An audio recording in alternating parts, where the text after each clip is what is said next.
Fashion tells you a lot about a culture. It's also like a time capsule. It gives you a vision into the future as well. It's also said that Japanese culture is also kind of monolithic, and the fashion is the same way, that everyone looks alike and is forced to dress alike. But usually when you have that, people also rebel, and that's when you get some of the best fashion that's out there. The beauty of fashion is that we pull and share from different cultures. We share from the music, from the food, we share the history, and it becomes this melting pot.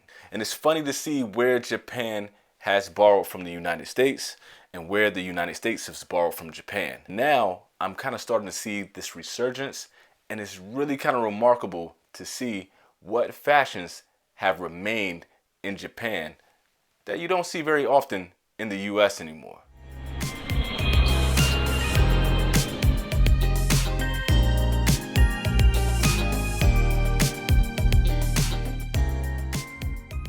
Ladies and gentlemen, welcome back to the show. This is EKB TV, and you are watching me while I'm in Japan. So let's talk about some of the fashion statements that were really popular in the United States, disappeared, but you can still find them very much alive and prevalent in Japan. Just from my short time here, I took a look into some of the fashions. I just like people watching. I like to see what moves and shakes and thrives and makes the culture alive and the fashion alive in Japan.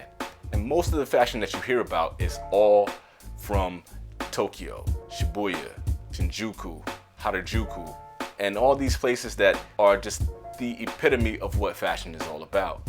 But Japan is so much more. You have other places like Yokohama, Kawasaki, Kyoto, places that have their own flavors and their own styles. But it's even more surprising to see those brands that were so popular back in the United States and now are just vibrant here and popular in Japan. Let's take a look at 6 of those. I'm gonna start with something that started here in Japan and just blew up in the United States.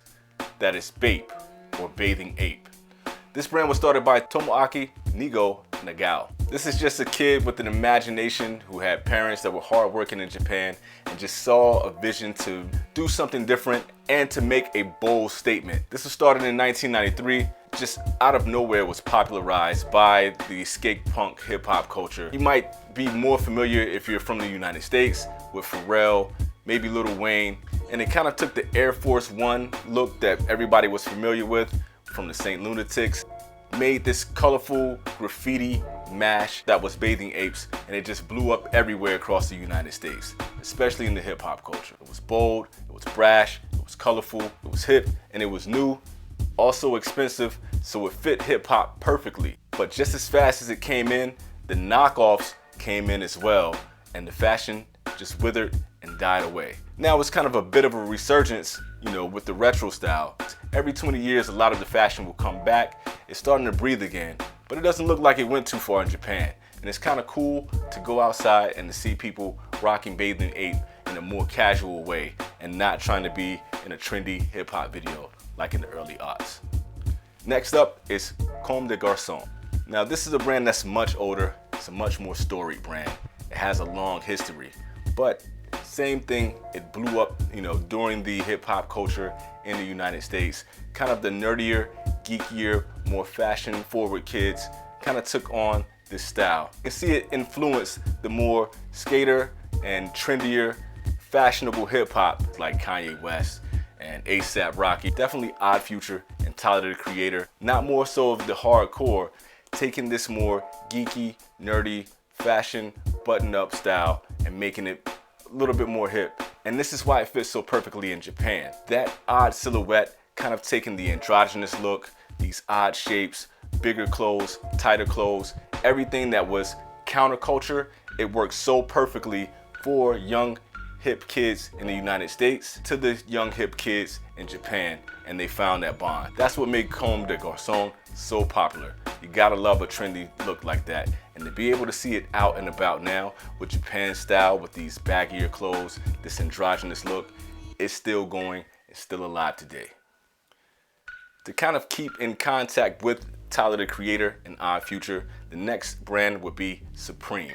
Now Supreme is kind of along the same line, these skater punk kids kind of taking this style. You saw it in the movie Kids as well, and then it moved into the younger, more in-your-face, brash, rebellious hip-hop that came along with the Odd Future gang.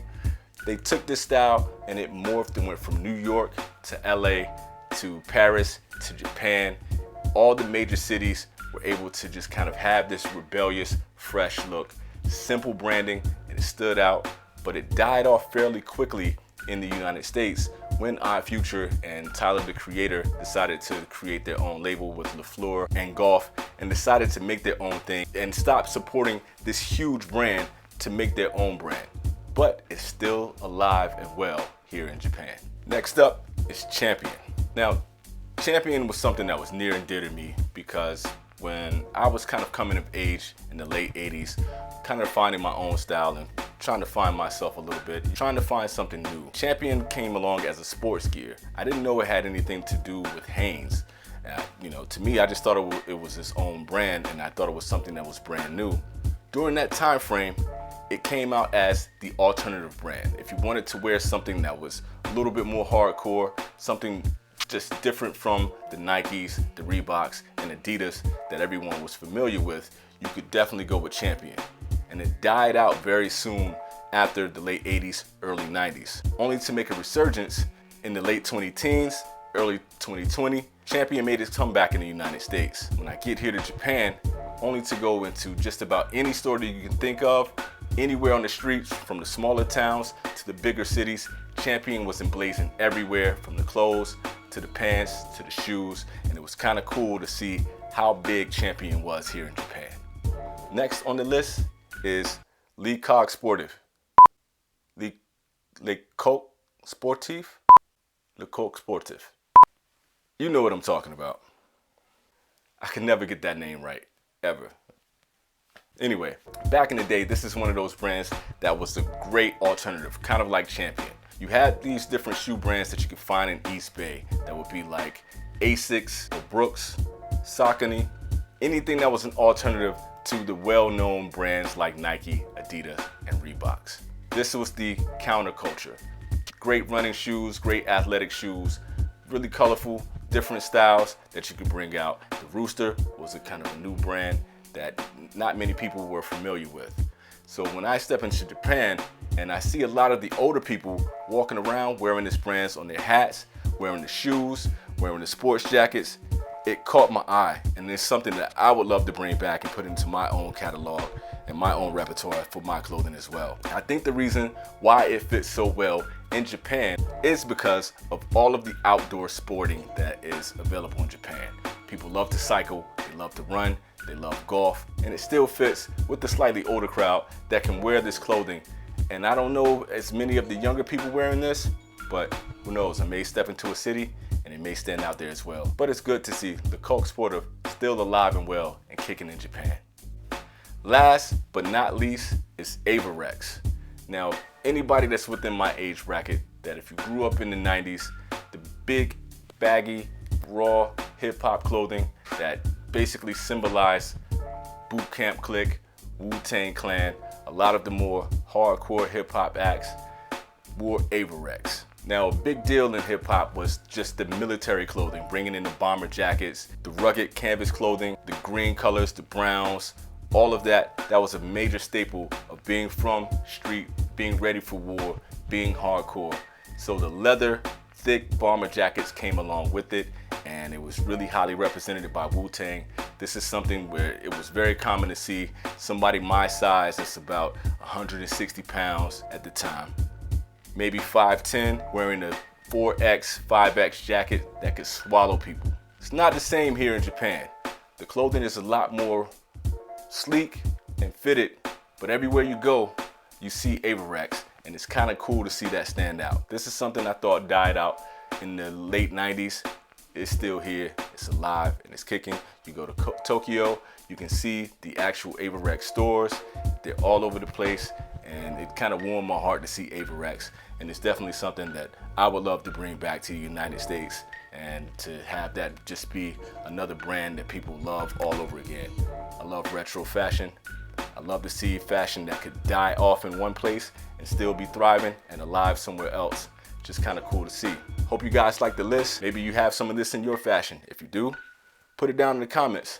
Let me know some other fashions that I may have missed that are not as popular in the United States anymore, but are still alive and well in Japan, or maybe your country. Maybe you're in France, or maybe you're somewhere in India.